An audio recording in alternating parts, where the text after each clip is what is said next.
culturalmente, aí é a minha opinião, tá? Tá, claro. Eu acho que a gente valoriza como entretenimento. Perfeito. Mas a gente tem uma cultura do esporte, né?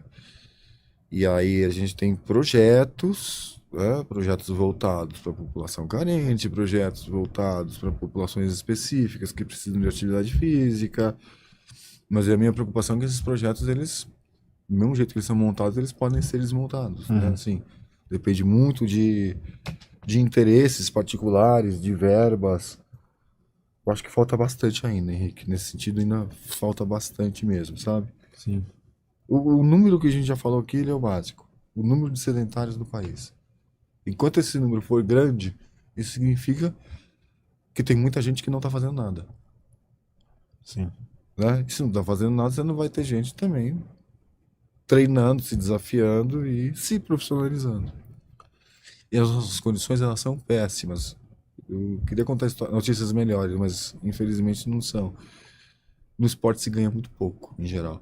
Sim. A gente não pode tomar como referência o salário de um profissional do futebol num clube grande, com patrocínios bilionários. Esses são exceções.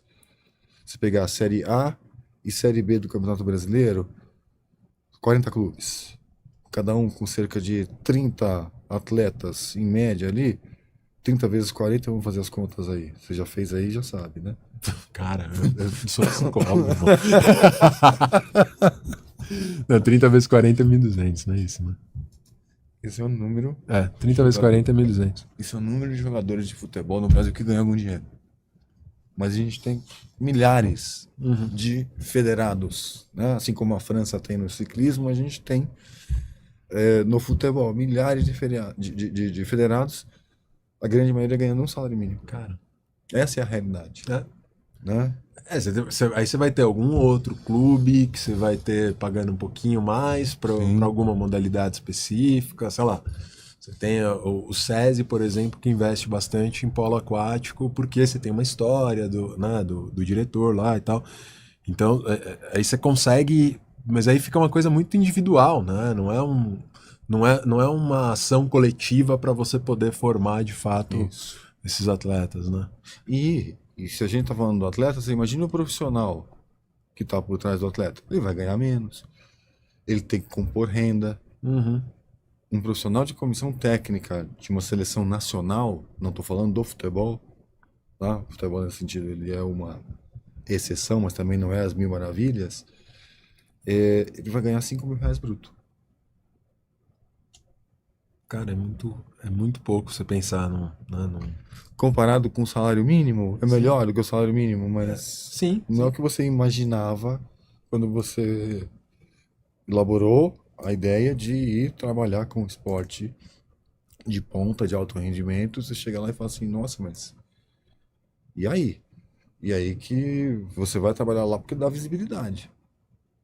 Mas financeiramente não vale a pena. E aí esses profissionais acabam tendo que complementar a renda com outras coisas, com isso diminui o foco naquela atuação, e aí você começa a ter menos desenvolvimento, né? E Sim. aí, por exemplo, você vai pegar número de publicações, né, falando de numa parte acadêmica, número de publicações sobre psicologia do esporte, por exemplo. Cara, é muito pequeno aqui no Brasil. Você não tem quase nenhum relato de experiência. É isso aí. Tanto que às vezes os alunos querem fazer TCC em psicologia do esporte, eu falo, cara, você vai ter que ler inglês, tá? Uhum. Porque senão, inglês, espanhol e tal, porque senão vai ser difícil, né? E, pô, isso eu acho que é importante você falar, assim, mas eu vejo pelo menos, não sei se é por causa da psicologia, mas eu vejo meio que aumentando um pouco, assim, pelo menos dentro da própria psicologia, as pessoas olhando mais para isso. Assim, e acho que o grande boost da saúde mental, né? Desde um pouquinho antes da pandemia, isso já estava acontecendo, que já tinha muitos jogadores de futebol falando de depressão, Uhum. né? Quebrando o estigma e tudo que aconteceu depois. Lançou muito olhar, né? Colocou tudo que está relacionado à saúde mental no foco, no radar. E a psicologia, obviamente, né? Uhum. Assim, e pensar em saúde mental no esporte, um chamariz ainda maior. Mas isso me preocupa muito, assim, eu converso muito com treinadores, né? E não só trabalhando ali no suporte à equipe, ao atleta deles. É sobre a condição deles de vida. E é uma rotina que se repete. O treinador que, eu gostaria de ter um analista de desempenho. Não dá. Puxa, eu ia amar ter alguém da psicologia aqui junto comigo no dia a dia, mas Não dá. eu consigo arrumar uma oportunidade para você dar uma palestra, mas vai ter que ser gratuito, a gente te dá um brinde, uma camiseta do clube, né? Assim, isso ainda é a nossa realidade, né? Você pensar nesse salário que eu falei, de um profissional de seleção nacional, né? O topo, né, da pirâmide esportiva, né, para nós. E a realidade dos nossos treinadores por aí, pô, o cara passa a grande parte do tempo dele com os próprios atletas e não com a família. Uhum.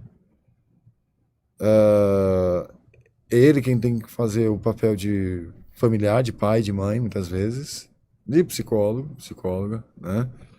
Às vezes de fisioterapeuta, eu já vi isso acontecer muito. O menino caiu na quadra de futsal, não tinha um fisioterapeuta ali, que é um absurdo. E era uma fratura, tá? Eu tava o treinador botando gelo ali, porque é o que eu sei fazer, improvisando, né? Eu ouvi uma história. E aí é o cara que também prepara o Gatorade e dirige a Kombi. Então, essa é a realidade do nosso profissional do esporte, né? Assim, no grosso. Uhum. É óbvio que falta ainda muito investimento, mas é óbvio, né? A gente teve algumas oportunidades, Copa do Mundo, Olimpíada no país, se falou muito em legado, mas isso é até questionável, né? Assim, não ficou muito daquilo que foi construído. Uhum. Uhum. E, cara, qual que você acha que é a principal dificuldade psicológica que esses atletas enfrentam? Ou as principais, né? Porque você está falando bastante das condições, e eu acho que elas É. são bem importantes. Mas eu fico imaginando que condições psicológicas que isso geram, assim, né? Que talvez seja específico aqui do Brasil, ou você acha que é mais geral, Vejo muita ansiedade pra gente. ansiedade. Ansiedade. Mato, né? Em todo lugar, assim. Porque a gente faz muito esforço, né? De alguma forma, o atleta que chega para disputar torneios importantes, campeonatos importantes, em geral sabe que foi meio no contra tudo e contra todos, né? Não foi com os melhores recursos. Isso, por um lado, pode ser até usado como um elemento de confiança, né? Eu fiz com muito menos do que esse gringo aí, né? Então, eu estou preparado. Mas tem o desgaste também.